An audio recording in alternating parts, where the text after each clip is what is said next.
인터뷰. 네, 화제 이슈를 콕 짚어보는 10분 인터뷰 시간입니다. 자, 기록적인 폭우에 대한 대통령실의 부실 대응이 논란이죠. 자, 이 폭우 피해 현장을 국정 홍보물로 활용하는가 하면 비 온다고 퇴근 안 하나, 대통령이 있는 곳이 상황실이다. 이런 발언이 좀 부적절했던 거 아니냐, 이런 비판들입니다. 자, 오늘은요, 윤 대통령과 대통령실의 위기관리 대응에 대해서 평가해 보도록 하겠습니다. 자, 박수현 전 청와대 국민소통수석을 전화로 연결해 봅니다. 자, 나와 계시죠? 네, 안녕하세요. 박수현입니다. 네, 잘 지내셨죠? 네, 그렇습니다. 예, 이번 주 비가 굉장히 많이 왔고요. 피해가 컸습니다. 이런 상황에서 대통령과 대통령실의 재난 대응 방식이 논란이 됐습니다. 청와대 근무를 해보셨으니까 전 소통수석 입장에서 최근 상황들을 좀 어떻게 지켜보셨나요? 예, 우선 그 폭우로 여러 가지 인명과 재산에 피해를 입으신 국민들께 위로의 말씀을 진심으로 드리고 먼저 싶고요. 네. 우선 지금 앞에서 사회자께서 말씀하셨듯이 재난 대응을 가지고 많은 비판이 있는 것이 사실 아닙니까? 네. 근데 저는 두 가지로 정리해 보면 우선 사람의 문제와 시스템의 문제 두 가지가 다 문제가 있었다 이렇게 생각을 합니다. 우선 사람의 문제는 시스템이 잘 돼 있다 하더라도 그 시스템을 잘 가동할 사람들이 문제 아니겠습니까? 그런데 우선 최고 컨트롤 타워의 지휘자이신 대통령께서도 상황실에 위치하지 않으셨 문제가 있잖아요. 그리고 퇴근길에 보니 이미 침수가 되기 시작하더라라고 하는 말씀을 하신 것을 보면, 그리고도 자택으로 가신 것을 보면 상황 인식의 문제가 있었다고 저는 생각을 하고요. 그다음에 한덕수 총리는 대통령의 자택이 네네. 이미 청와대 벙커와 비슷한 수준이다 이렇게 말씀을 하셨지만 네. 그것을 믿는 국민은 계시지 않은 것 같습니다. 그리고 또 대통령이 계신 곳이 상황실이다라는 대통령실의 해명도 네. 오히려 국민을 더 분노케 하는 일이죠.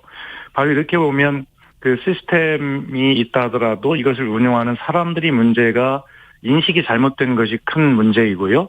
그다음에 대통령실과 그다음에 대통령님의 자택 사저 사이에 과거 청와대 시절 관저와 국가위기관리센터가 한 곳에 있었기 때문에 효율적으로 지휘할 수 있었던 그런 시스템의 문제가 지금 갖춰지지 않은 것 아니냐라고 하는 이 두 가지 문제가 함께 있는 것 같습니다. 네, 자, 지금 사람의 문제, 인식의 문제도 있고 시스템의 문제도 있다. 자, 그렇다면은 지금 조금 전에 언급을 해 주셨으니까요. 한덕수 국무총리가 대통령이 있는 곳이 곧 상황실이다. 또 자택에 이 청와대 벙커 수준의 위기 대응 시스템이 갖춰져 있기 때문에 지휘에는 문제가 없다. 그러니까 아까 믿는 국민이 없을 것이다 말씀하셨는데 이게 국민들이 눈으로 보지를 못했지 않습니까? 예. 어떻게 좀 이 상황실 또는 위기관리센터 어떻게 이건 좀 설명할 수 있을까요? 글쎄, 꼭 문재인 정부가 완벽하고 100% 잘했다 그런 말씀을 드리는 게 아니라요. 네. 전 정부 탓하셔도 좋습니다만 전 정부에서 참고할 건 참고하는 것이 발전을 위해서 좋은 것 아니겠습니까? 네. 그런 측면에서 말씀을 드려보면 문재인 정부가 들어갔을 때 아마 국가위기관리센터에는 아마 군사안보 관련된 중심으로 된 그런 네트워크 중심으로 구축이 돼 있었던 것으로 알고 있습니다.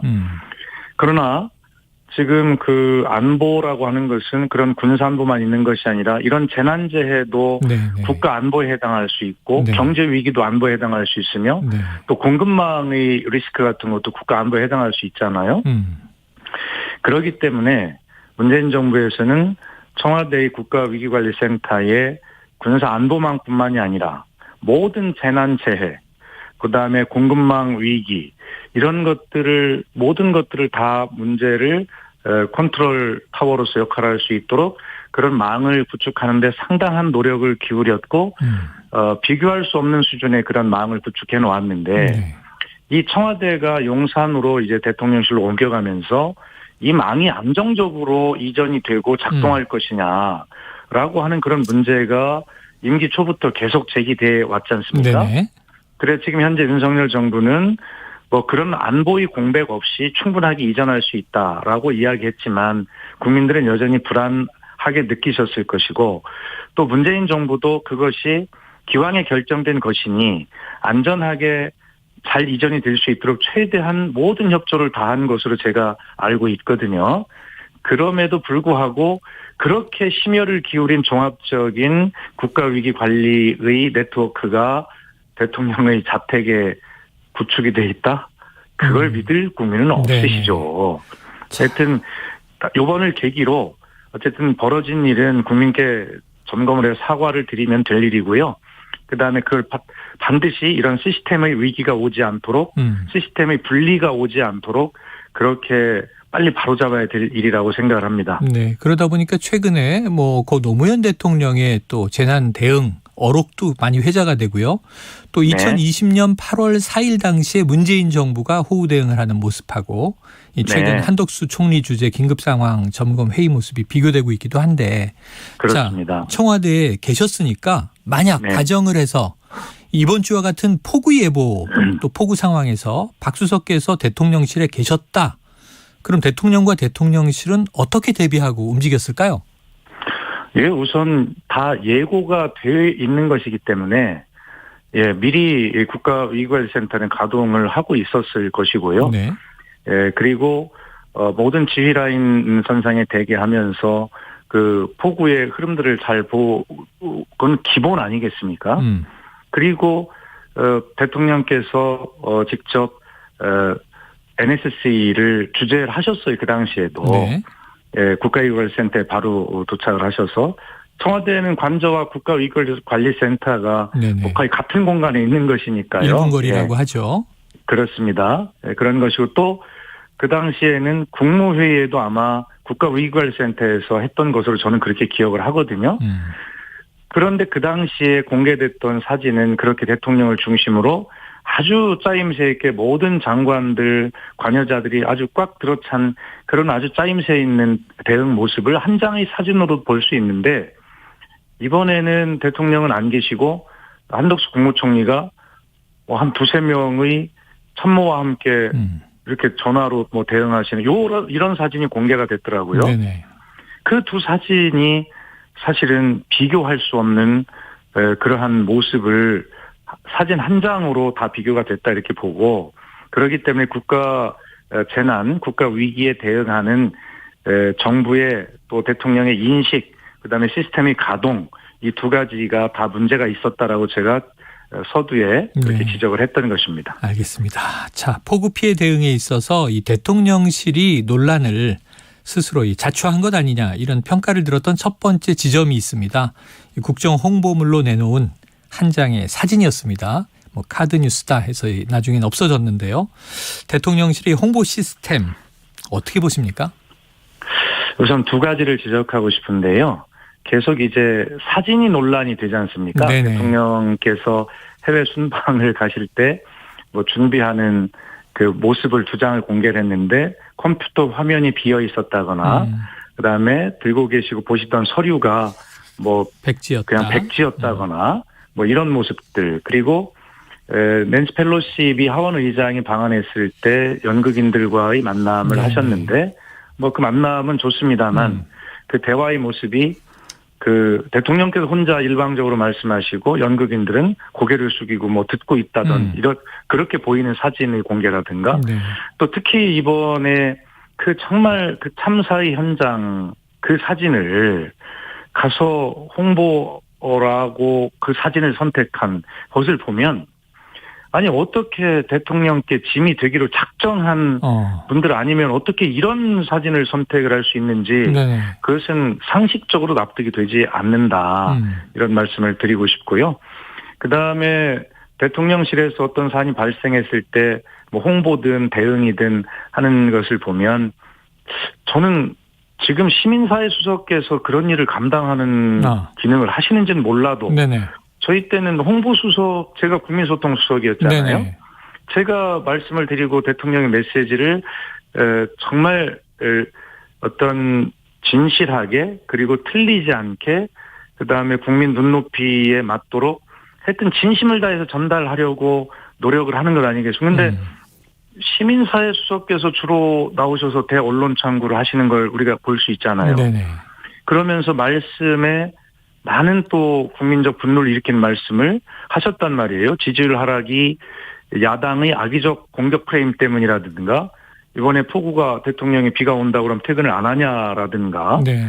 뭐 이렇게 국민적 눈높이에 전혀 맞지 않는 말씀을 홍보수석이 아닌 시민사회 수석이 나와서 대국민 소통 창구를 하는 것 이게 맞는 건가요? 저는 글쎄 현재 기능 배분이 어떻게 돼 있는지 잘 몰라서 결론적으로 말씀드릴 수 없겠습니다만 적어도 대통령의 진심 어린 메시지가 국민에게 제대로 전달되고 있지 않은 요 홍보 시스템의 문제도 좀 바로 잡혀야 될 것 같다. 이 두 가지를 함께 지적합니다. 네, 시민사회 수석이 주로 이제 언론 대응을 맡고 있는 이 시스템 기능에도 네. 좀 문제가 있는 것 같다. 그렇습니다. 자, 아까 언급해 주셨지만 이게 강승규 시민사회 수석이죠. 비가 온다고 해서 대통령이 퇴근을 안 하나 이런 발언이 또 논란이 됐고 부실 대응이다 이런 이제 비판들이 있습니다. 왜 시민사회 수석이 언론 대응을 하는 건가? 근데 처음에 이제 대통령실 그 수석 비서관 뭐 발표할 때 이 홍보 기능을 맡는다는 얘기를 하긴 했어요. 그럼 그런데 왜 홍보수석실로 이게 통합되지 않고 이원화돼서 좀 다른 이야기를 메시지를 이제 이중으로 낼 수 있는 위험을 스스로 자초한 것인지 혹시 그런 이유가 있을 만한 이유가 짚히는 게 있으십니까? 아니 글쎄 저는 지금 제가 사회자께서 말씀하신 대로 초기에 윤석열 정부가 그런 시민사회 수석실과 홍보수석실의 기능이 네. 뭐 그런 내용이 있었다는 말씀을 저는 잘 모르는 내용이고요. 네네네. 어쨌든 그래서 현재 기능 배분이 어떻게 돼 있는지 모르겠으나 일반적으로 시민사회 수석과 홍보수석은 국민이 생각하실 때 홍보수석이 메시지 관리와 이런 것 대국민 소통 창구가라고 생각을 하시잖아요. 그럴 때 우선 그거부터 이제 문제인데 그러나 모든 참모들이 나서서 뭐 어떤 이야기를 다 해도 좋습니다. 그러면 그렇게 자유롭게 열려 있어서 하려면 국민께서 공감할 수 있는 그러한 소통을 하셔야 되는데 지금은 그 기능 배분도 맞지 않아 보이고 또 거기서 말씀하시는 것이 국민께 공감을 얻지 못하기 때문에 네네. 그런 점을 지적하는 것입니다. 그래요. 어떻게 시스템이 돼 있든지 그 효과와 목적이 달성되면 좋겠으나 지금 그렇지 못하고 오히려 좀 혼란스럽고 꼬여 있다 이렇게 보여집니다. 그러니까 지적을 해보는 것이죠. 예. 자 이제 그 결과 이 윤석열 대통령 취임 후 첫 대국민 사과를 내놓기도 했습니다. 이 불편을 겪은 국민들께 정부를 대표해서 죄송한 마음이다. 자, 이 사과는 어떻게 들으셨습니까? 글쎄 저는 조금 애매하다고 들었습니다. 네네. 대통령께서 휴가에서 업무에 복귀하시기 전에 저는 언론을 통해서 그리고 제 SNS를 통해서 이 하락한 지지율을 반등시킬 수 있는 가장 중요한 전환점은 휴가 복귀하시면서 대통령님의 일성이 진심 어린 대국민 사과여야 한다. 네네. 네, 그렇게 제안을 드린 적이 있거든요. 네. 그런데 그런 제가 생각하는 그런 진심 어린 대국민 사과에는 한참 못 미치는 것이 아닌가 이런 생각을 하고요. 예, 지금 그 인적 쇄신을 뭐 이야기를 합니다만 인적 쇄신 이전에 대통령께서 대국민 사과를 하셔야 된다는 것은 우선 최종적으로 다 국정의 책임은 대통령이시니까 당연히 제 책임입니다 하는 그런 태도를 보여주시는 것이 국민적 공감을 얻을 수 있는 일이기 때문에 그 말씀을 드린 것이고요. 두 번째는 지지율 하락의 상당 부분이 대통령 스스로 자신과 또 대통령의 배우자인 김건희 여사님께서 관련된 그런 일들이 상당히 많이 관여가 돼 있지 않습니까? 네네. 그런 부분들을 가지고 대통령께서 그런 사과를 하셔야 맞는 거지. 그런 대통령과 그 김건희 여사님께서 관련된 일들로 하락된 측면이 있는데 그것을 참모들이나 인적 쇄신을 통해서 해결하는 것은 맞지가 않은 것이죠. 네. 그래서 저는 대통령님의 진심 어린 사과가 국민적 공감을 얻을 때 이 지지율 반등의 모멘텀이 될 수 있고 그리고 나서 참모들도 내각도 이제 정신을 차려서 평정심을 찾고 하다 보면 인적 쇄신은 그렇게 크지 않아도 뭐 갈 수 있지 않겠냐 이런 말씀을 저는 여러 차례 드린 바가 있습니다. 네. 아까 지적해 주신 비판의 연장선상인데 대통령은 이렇게 이제 첫 사과를 했는데 또 대통령실은 이게 사과가 아니다 이렇게 이야기를 했다가 또 혼란이 초래됐고 이제 사과다 뭐 정리가 되는 과정이 있었습니다. 근데 그 사과가 대통령실의 해명이 저는 윤석열 정부에서 가장 좀 지적하고 싶은 게 왜 자꾸 대통령실의 해명이 자꾸 더 문제를 어렵게 만드는지를 모르겠어요. 대통령의 그 말씀이 사과가 아니다라고 굳이 그러면 사과를 언제 하시겠다는 겁니까? 네. 예, 하여튼 좀 대통령실의 해명이 저는 좀 문제를 더 어렵게 수렁으로 만드는 것이 아닌가라고 하는 생각을 갖게 되고요. 대통령실의 좀 메시지가 좀 간결하고 좀 이렇게 진심이 담겨 있으면 좋겠다 하는 생각은 전임 제가 담당 참모로서 진짜 그런 생각은 좀 많이 들더라고요. 예. 자, 이제 다음 주가 되면 뭐 월요일이 이제 8.15 광복절입니다만 또 윤석열 대통령의 취임 100일이 다가옵니다. 자, 취임 100일 만에 지금 지지율이 이제 20%대 낮은 지지율이 지금 나와 있어요.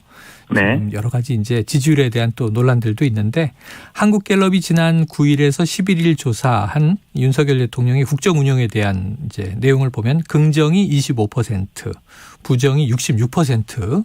자, 자세한 내용은 중앙선거 여론조사 심의위원회 홈페이지를 참조하시면 되고요. 이 지지율은 어떻게 보고 계십니까? 예, 통상 이번 폭우처럼 재난재해의 위기나 안보의 위기나 코로나 위기나 이런 위기가 강화되면 국민들은 좀 힘을 모아주시는 경향이 있습니다. 그런데도 여전히 좀 반등의 기미를 보이지 않고 좀 그냥 정체되어 있는 느낌이죠. 그것은 아마 제가 말씀드린 대로 국민의 마음을 좀 어루만질 수 있는 대통령의 말씀, 진실한 말씀, 이런 말씀으로 좀 반등의 포인트를 마련해야 되는데 이런 위기 상황 속에서도 이 지지율은 정체하거나 아니면 이준석 대표의 가처분 신청이 인용 결과가 나오게 되는지 여부, 그리고 그 이후에 또 이준석 대표가 어떻게 반응하는지의 여부, 여당의 그래서 내용이 어떻게 되는지가 여전히 지지율 하락의 가능성을 내포하고 있는 요인들이 남아있다. 그리고 지지율과 가장 관련된 것은 본질적으로 경제입니다.